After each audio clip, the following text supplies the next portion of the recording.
Hi, everyone. I am Natalie Gochner, and this is Both Sides of the Aisle. I'm so excited to be in the studio today on the left with Shireen Ghorbani. Hello, and hi, listeners. Thanks for tuning in. And on the right with Senator Dan McCay. Hello, everybody. I feel a good vibe today. I hope you all do. We're post-primary election in this state. Lots to talk about. So many interesting races. Yeah. What is on top of your mind, Natalie? But I feel post-Super Bowl. Okay, yeah, because it's like people- sport to you. Politics is sport. It definitely is. There's a head-to-head, nature of it. But it's like this big pent-up thing that I think is cooler than the Super Bowl. Every night, every primary election night, we have a nerd party at my house where I invite friends, and we actually pick the candidates we think will get the least amount of votes, and then make decisions, or award a winner for who. Shireen, were you at that party? No, but I would come if invited. Next year, she's there. That's awesome. Well, let's start with the Senate race, and this is an open seat. Of course, Senator Mitt Romney did not run for re-election. Very early, this was called for John Curtis, with Trent Staggs taking a second place, and pretty interesting. So the thing that stood out to me here is Brad Wilson coming in at about 10%. Is that right? So so these numbers are going to change. These we're working off of early results, and certainly there'll be more information added to this. But I think this is a trend of it's just been a few times now that our Speaker of the House, makes this move, and I think of it as truly one of the most powerful roles in our state. But the amount of people that have any sense of who that person actually is, and then translating being Speaker of the House into leveraging that into another role, it just seems like it's not working. Shireen, I think of this as he got really bad news when John Curtis, decided to flip over. Yeah, I think without that move, he would have been a really strong competitor. So it could have, been a speaker that emerged. I grew up playing tennis. In tennis, we use this term no man's land. It's the place between the net and the baseline. You never want to be. It's where the ball bounces. You can't get a stroke. I feel like that's where he ended up. Yeah, that's where Brad Wilson ended up. He couldn't out-moderate John Curtis, and he couldn't out-lib, Trent Staggs. Yeah. Yeah, Dan, you had to watch this, and Mayor This Staggs is your mayor, right? First of all, I just laugh because every time we do something, we mention something sports-oriented, it always comes out a little bit off. Natalie just said that basically the entire tennis court from the baseline to the net is no man's land. But really no man's land is 3 feet inside the baseline to about the double. Whatever. Thank goodness you're here. I know. Yeah, thank goodness you're here. I was generalizing, Dan, but the idea is you either get up to the net or you stay in the back. You're either doing a big stroke or you're volleying. That's right. So I'm just giving Natalie a hard time. Just remember, anyways, I couldn't get the jazz coach right. Remember that? Yes, I do. So I think if you look at name ID, what I would say if I was any politician in the state of Utah, I would be just very afraid of John Curtis ever jumping into my race. Right? Doesn't matter who it is. Just so Salt Lake likable, County mayor, approachable. I think honestly, good campaigner. He would give Erin Mendenhall a run for her money in Salt Lake City. I will just say it does not matter where he runs. He seems to have this political superpower. And if I was any candidate running and John Curtis says I'm in, I'll just probably save myself some money and enjoy my summer. It does, sort of set the path for Utah to maybe emerge as a conservative climate policy state, because he has really made inroads in those policies. Shireen doesn't agree with me, but Shireen, I have watched him, and he has led a conservative climate caucus. He's invited people out to his home to explain his positions. I've been there, and done that. Yes, I would say so far with a little lackluster results for me, but I agree. And what I noticed this morning, I'm a Up First listener, so I listen to the kind of news roundup from NPR each morning, and it was interesting to hear them characterize this as a win for a unique brand of conservatism in Utah continuing to have space. Because I do think that I feel like every listener to this episode knows that I'm deeply unrepresented by Mike Lee, and I find his presence in our Senate Yeah. deeply dysfunction, like Yeah. part of the dysfunction. I think John Curtis is not like that. Yeah. And I do feel like it behooves us to have someone who is well respected, who's able to work across the Yeah. aisle, Yeah. who is able to work on critical issues and build power there. Yeah, Dan, is it too strong to say that John Curtis is a really approachable, likable, warm Mitt Romney? They're both smart. I It don't just- even think John would lean into that moniker. I think just as you look at some of those things, I think John is actually better than Mitt in a lot of ways. He just I don't. Again, Yeah, I go his back own to guy. But Yeah. look at us trying to reach out to the NPR crowd. We use behooves. In a sense, like, we're kind of like we're bougie. We're Okay, bougie. You're let's explaining go. tennis. Let's- I'm using $10 words. Let's go to CD3. This is where State Senator Mike Kennedy headed to victory. You know, this was a tough one because you had a lot of big names there. Stuart Pay, the state auditor, John Dougal, who, of course, has been on this program for so long, Case Lawrence, J.R. Byrd, mayor of Roosevelt. What do you think was the tipping point here, Dan? Well, I think that the tipping point in this race came down to Mike Kennedy ran for U.S. Senate 6 years ago, did not succeed. He used that as an opportunity, really, and jumped into the state Senate, stayed relevant on a policy, ran difficult, worked on different issues. But he got a lot of name ID Got from a that lot of name initial ID from that run. initial boost. And then, it was an inevitability when he ran for Senate. And now he's running for a smaller House seat that, his area is really in the middle of it, where he's already well known. And you see him having success. And I would say that success built into, this success.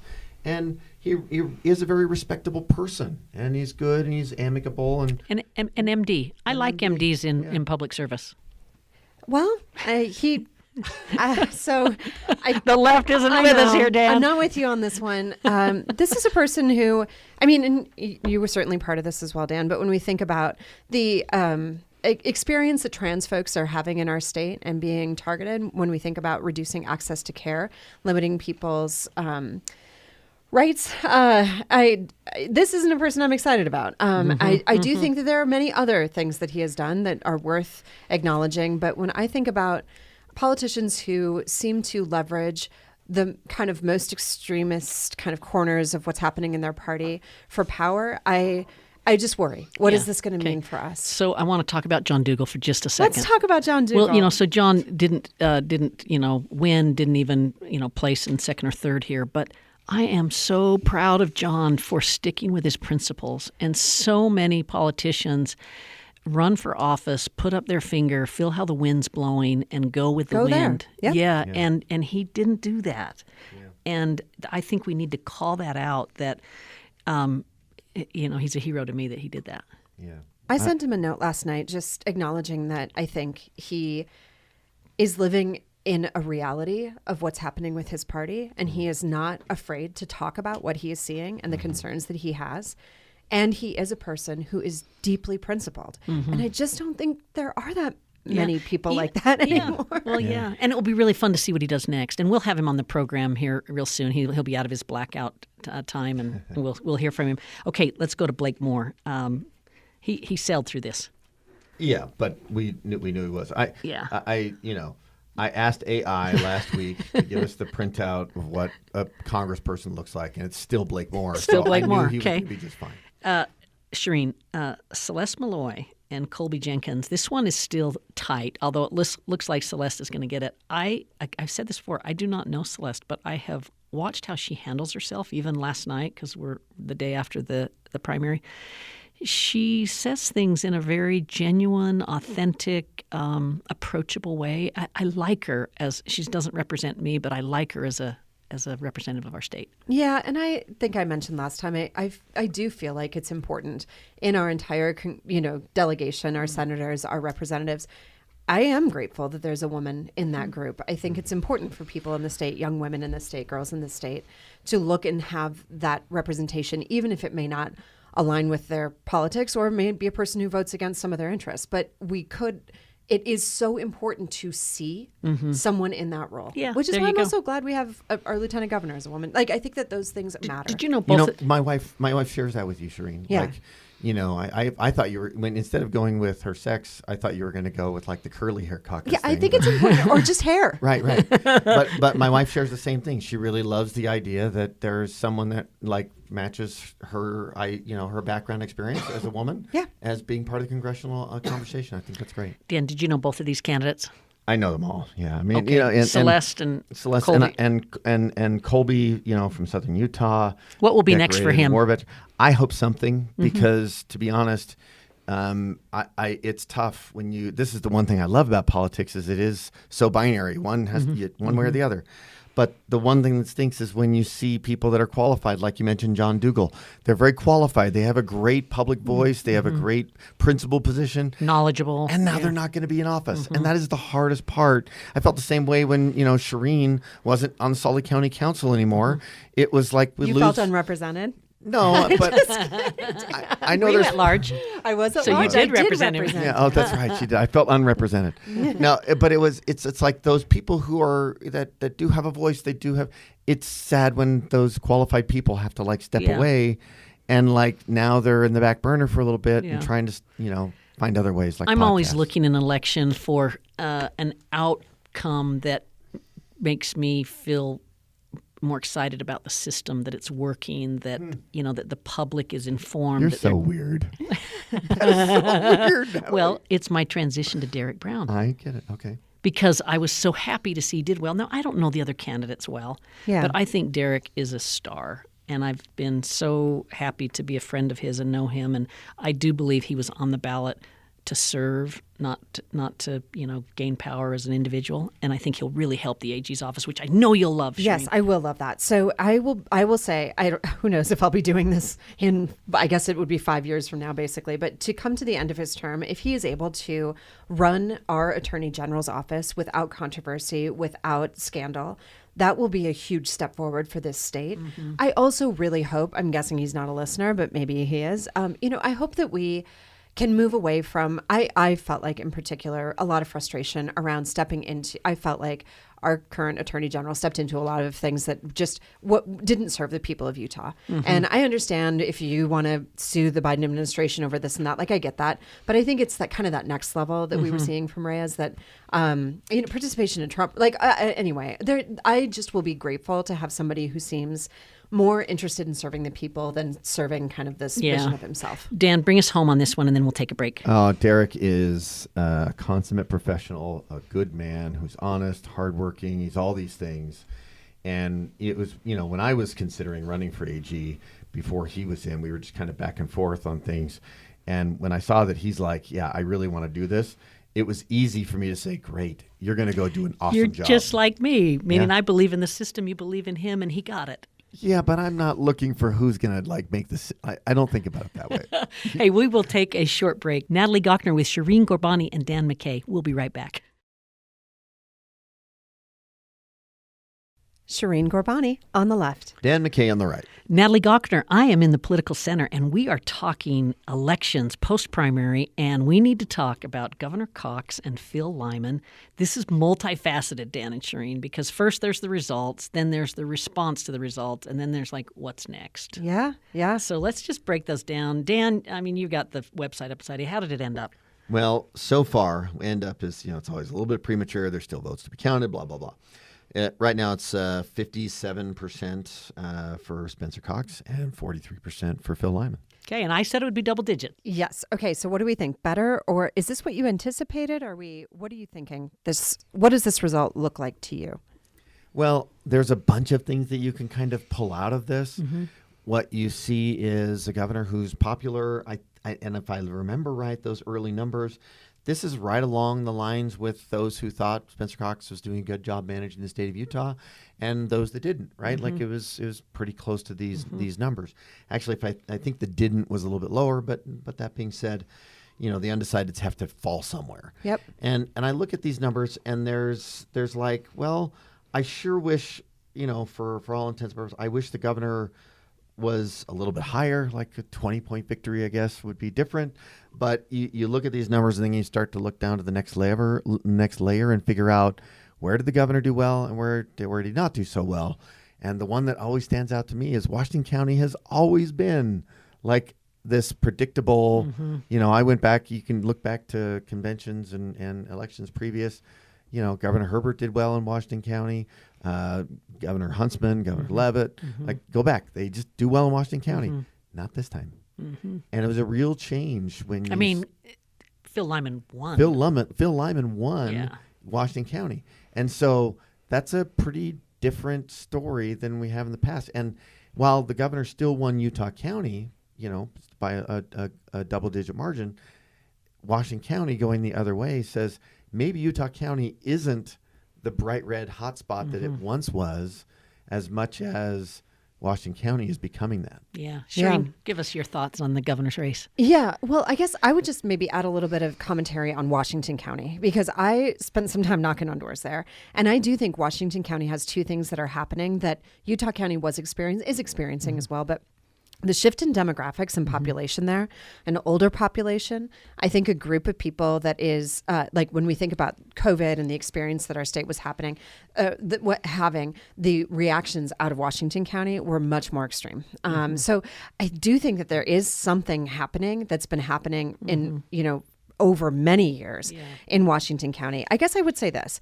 I struggle with this one because I have become a person who is quite skeptical about Spencer Cox. And I'm often considering that there was something that Phil Lyman offered, which was just telling you exactly what he thought.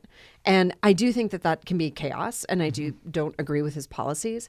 But I find that policy-wise, there's not a lot of space for me between Phil Lyman and Spencer Cox. Okay. And I just think that it comes with a smile with Spencer Cox. And I would love to understand, really, when we think about kind of some of the messaging some of the ways that Governor Cox has presented himself, I would just love to see that materialize into policy, into actually disagreeing better, into ways that we're treating each other with greater dignity. I have a theory about this, and that is that I would have expected Lyman to take the MAGA vote, which I think of as 30 to 35% or something, but he gets 43. And I think the difference there is protest vote on Cox.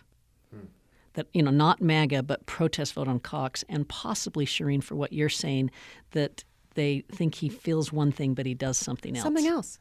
Dan? Well, I think people have to take the whole grand picture into perspective.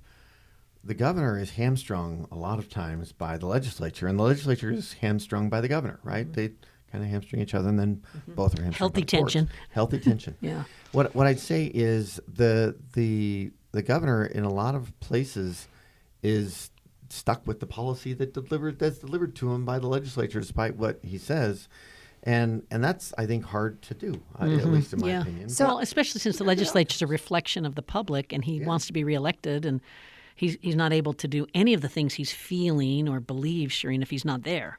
Okay, I just want to again But we gotta highlight stay on elections, not policy. Okay, well, I just want our election policy. highlight again that this is a governor who's trying to lead us into a space where we're disagreeing better, puts out his Pride Proclamation that fully erases the words LGBT. In fact, actually, there isn't a Pride Proclamation. There was a couple of years ago, and now this year it was a proclamation on understanding Bridge each other. building. Yeah, bridge building. Yeah, right? yeah. So just like this is the kind of stuff that I just am so tired of, and maybe I'm just out of it. You get worn out on everything so quickly. I know. Dan, on to tell the next me, what do you make of Lyman's comments about how he has not conceded yet, and he's had, starting pretty early a couple of weeks ago, questioning our election process, the signature gathering. Yeah, the signatures. What do you predict is going to happen next? Because I think Phil Lyman has every interest to just go be colorful and in some ways outrageous about our election system just because he can do it. Well, and he'll have a platform on those issues for a little while. It always goes back to the age-old adage, everything you don't understand is a conspiracy theory. Right? Waiting to happen.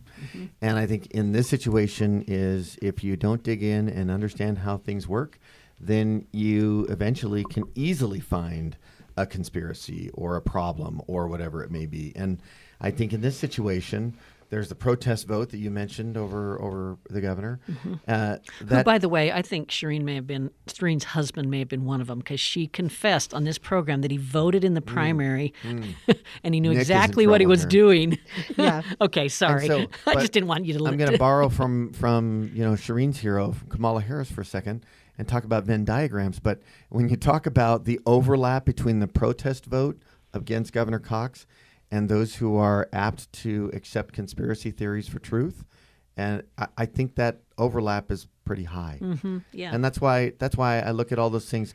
I'm not surprised that Phil will challenge and make some of those concerns, but it comes out of a lack of understanding on what those things are. And I think it won't age well if he does that.